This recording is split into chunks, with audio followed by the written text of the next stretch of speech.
Howdy y'all, today's video is about Adam naming the animals in the Garden of Eden. Did Eve help name the animals? What did Adam think of her help? Did he like it as much as the apple idea?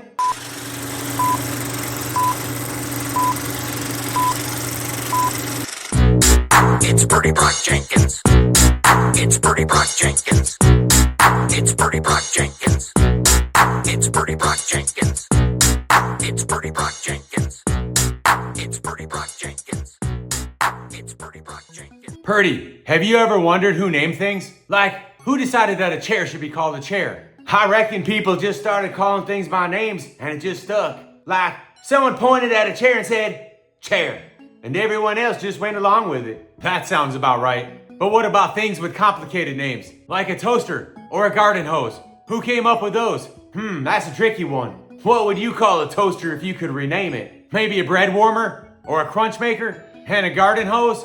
Maybe a water snake? Those are good, Jimmy. They're simple and straight to the point. Coming up with them reminds me of Adam and Eve from the garden. That's right, Adam did name everything, didn't he? He sure did. But I've always wondered, was he doing it in English? Surely it must have been some other language though, like some ancient tongue. But it's crazy to think he wasn't speaking American. I never thought of that. What language do you think it was? Hebrew? Sumerian?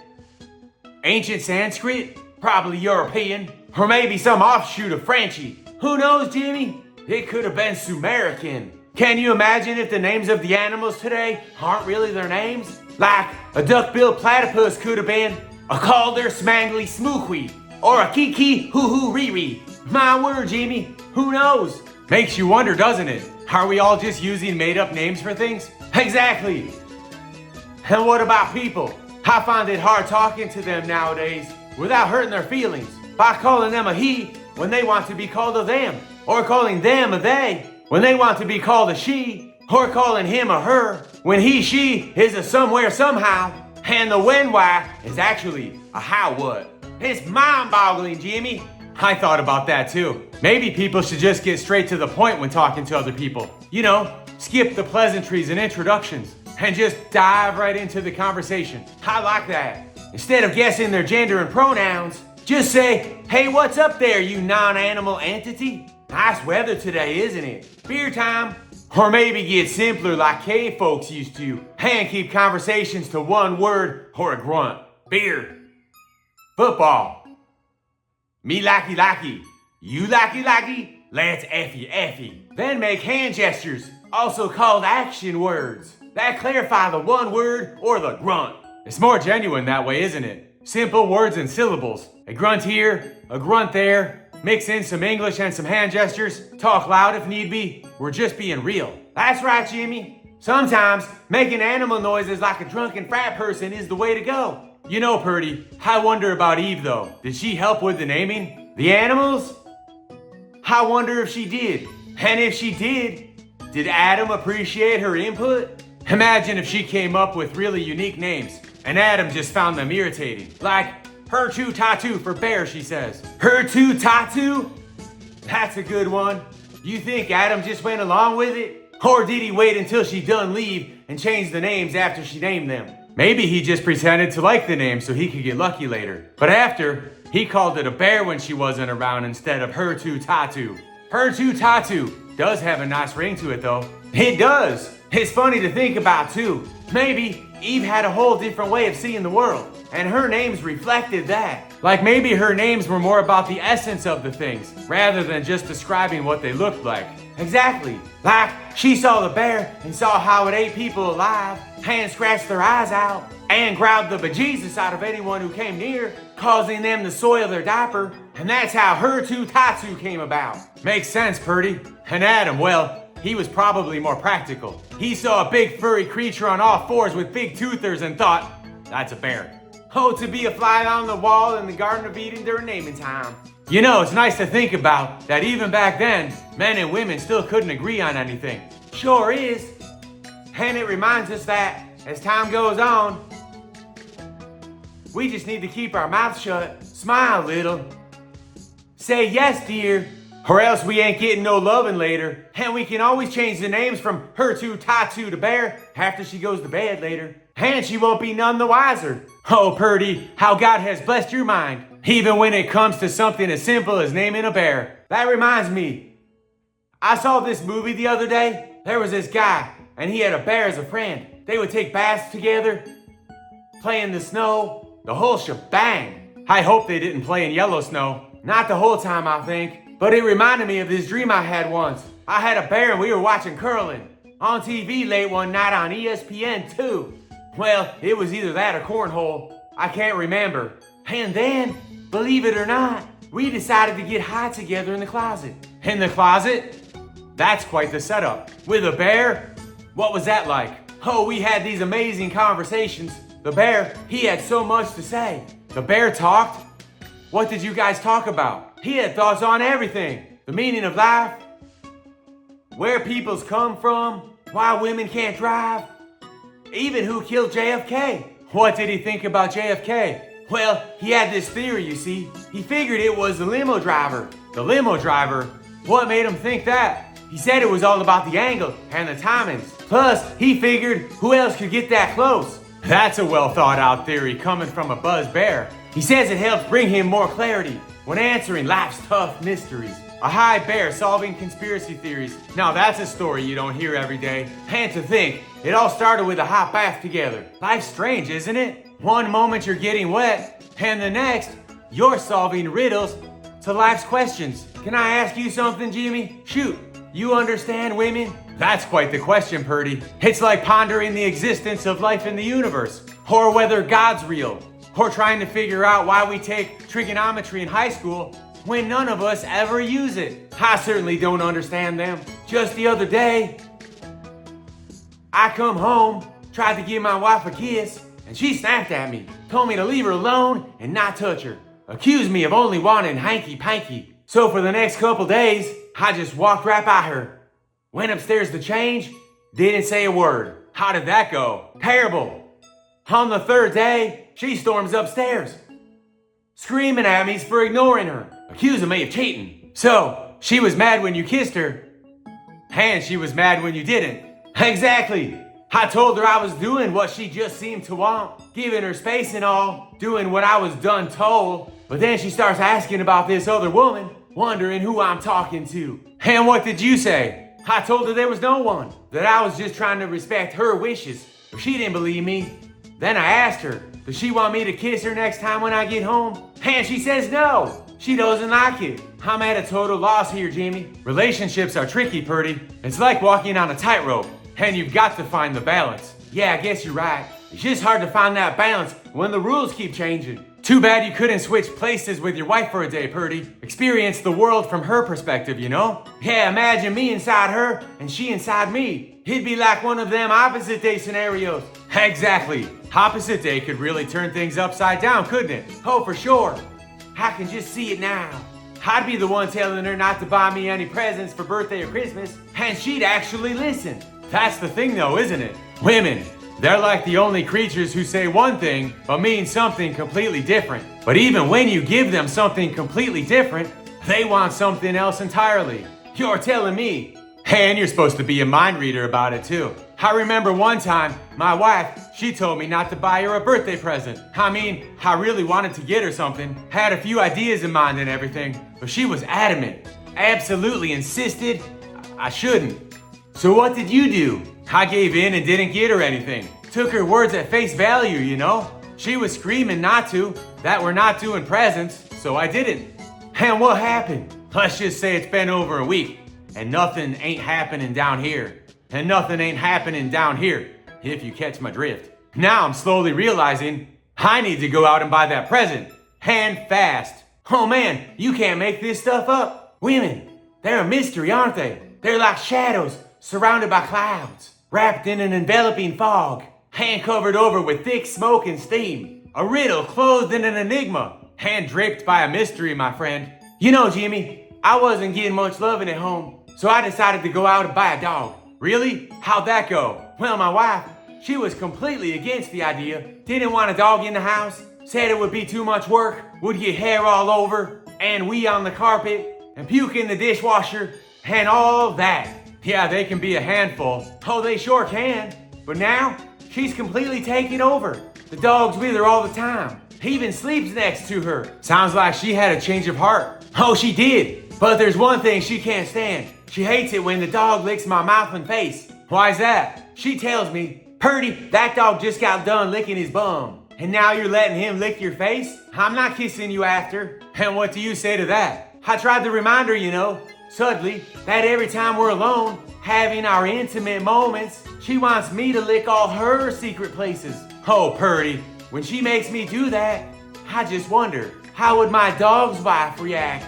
If he was growing up with a job and had one, if she saw me giving kisses to him, licking his face and mouth and all, would she react the same way? You have a point, Purdy.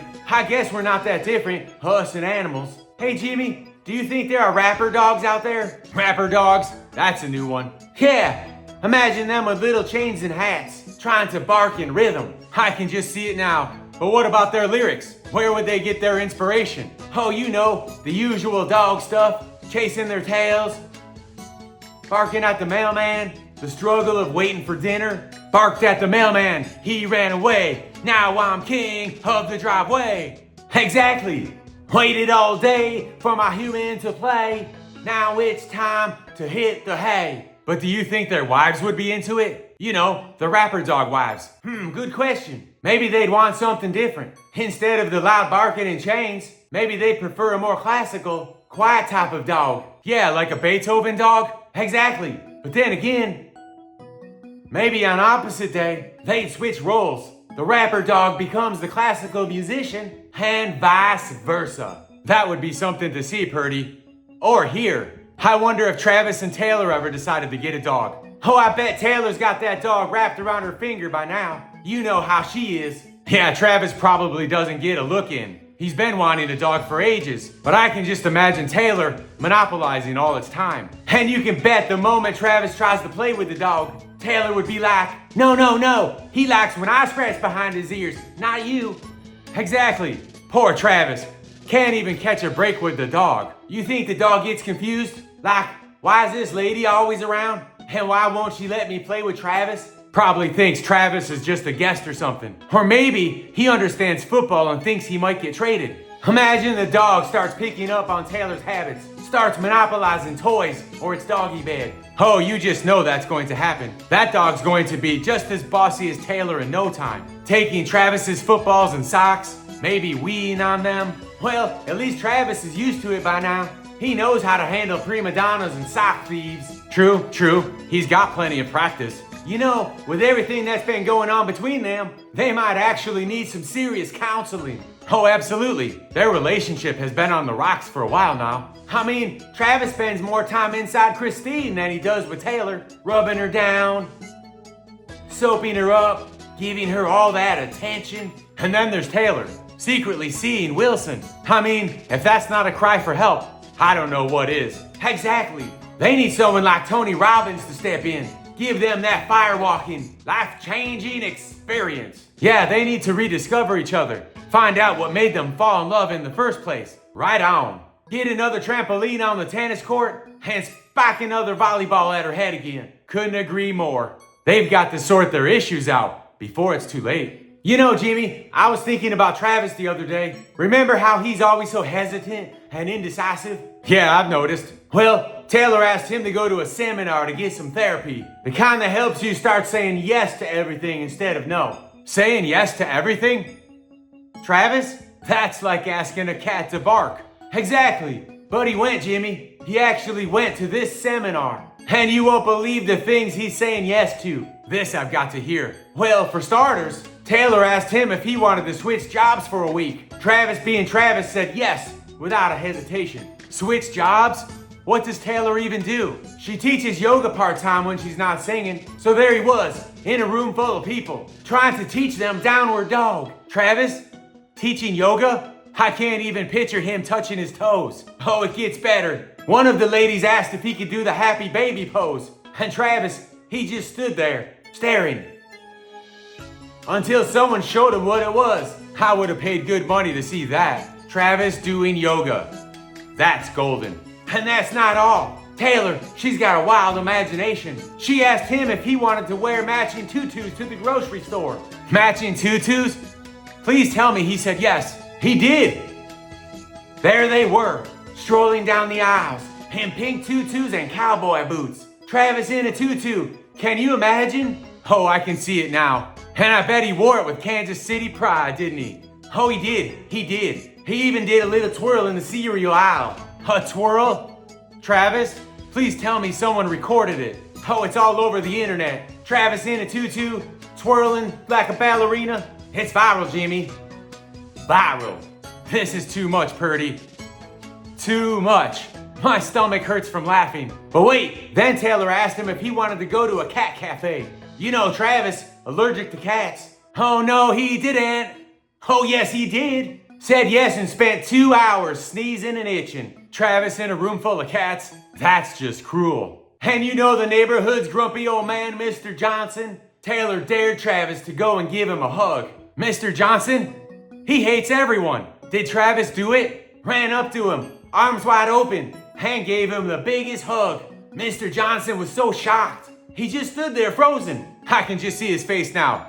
Priceless. And then, get this.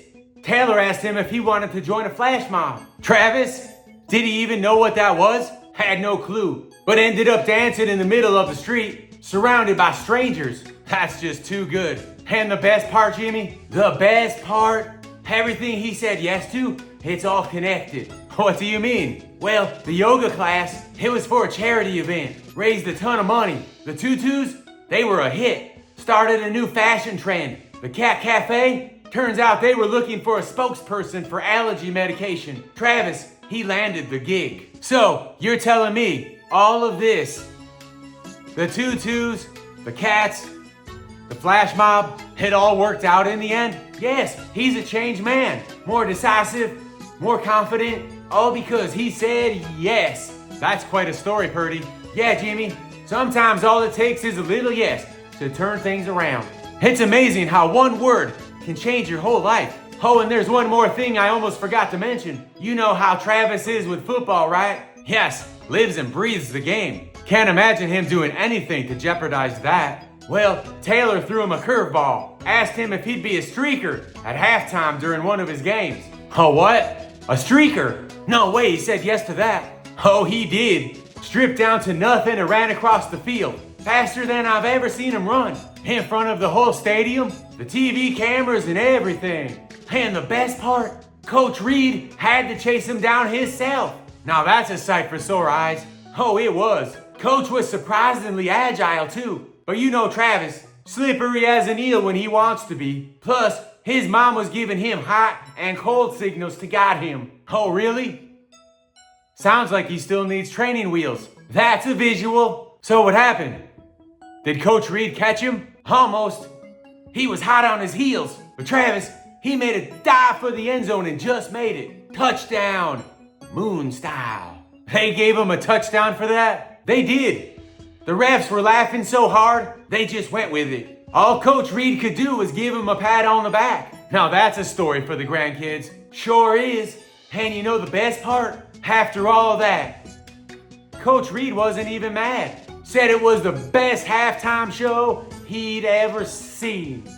That was the halftime show? Bet he thought he'd never be chasing one of his players across the field with the cameras watching. I know that's right, but it all worked out in the end. Travis got a crash course in Arctic breezes, and Coach Reed learned that someone without clothes can be pretty speedy. It's funny how Travis's whole mindset changed by saying yes to everything. Before, he could never make up his mind about anything. It was like he thought making a decision was like playing hot potato. I think he felt the same about running patterns too. With his sense of direction, I'm surprised he never ended up in Kansas instead of Kansas City.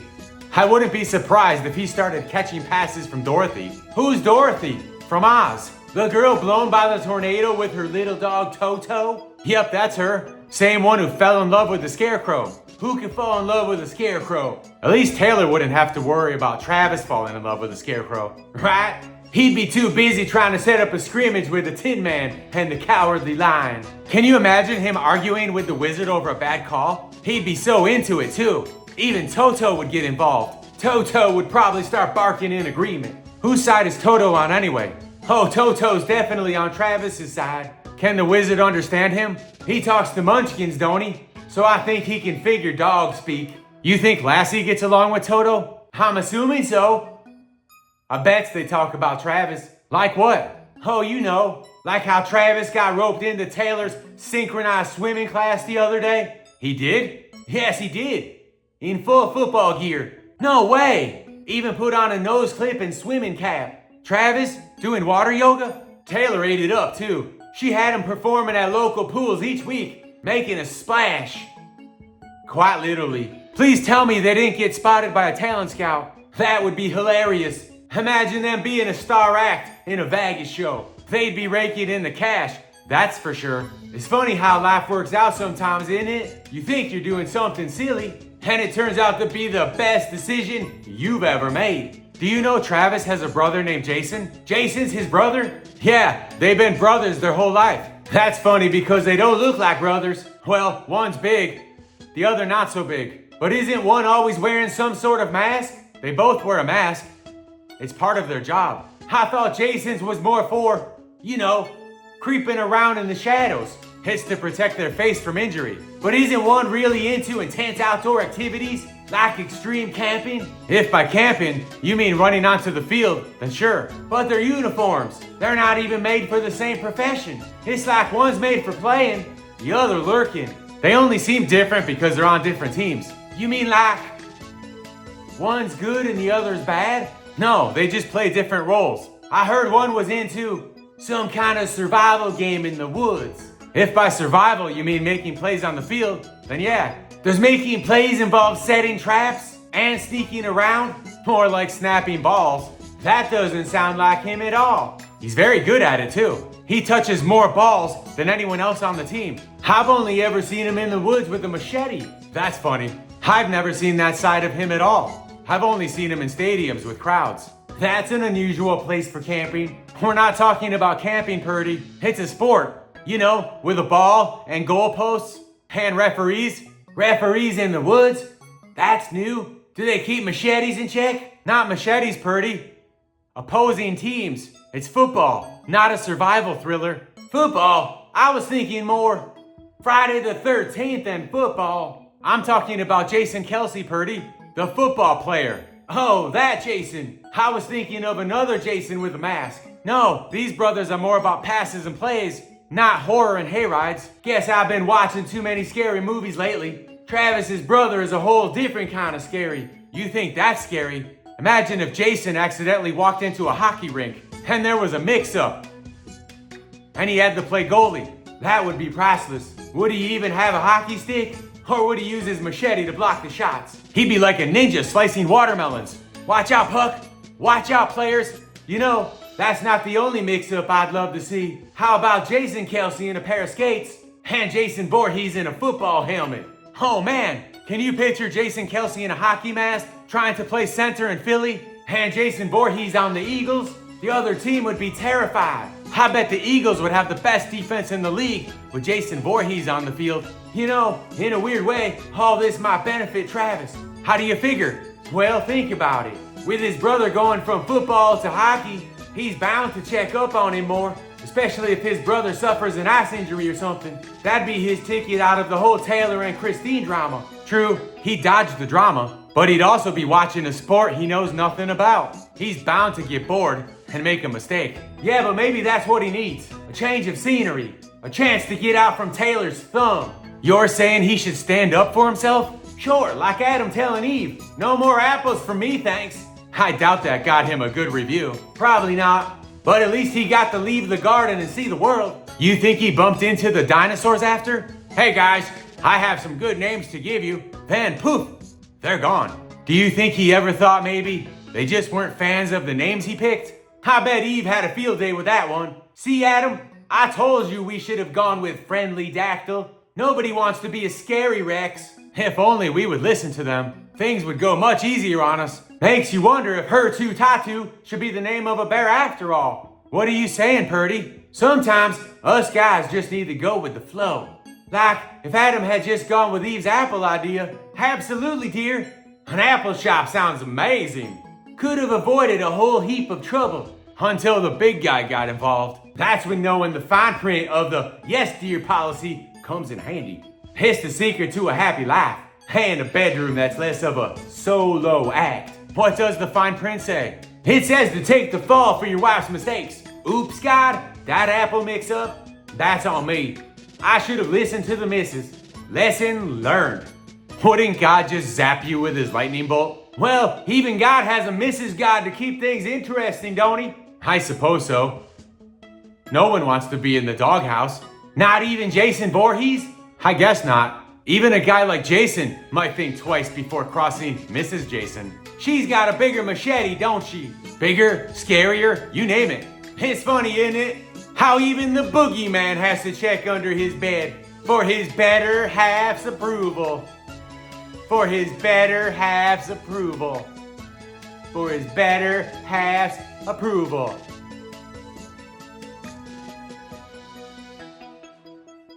Thanks for watching, and don't forget to follow me and subscribe. I like it when people touch the like button. I'm Purdy Brock Jenkins. Who am I again? Purdy Brock Jenkins. And don't you ever forget it.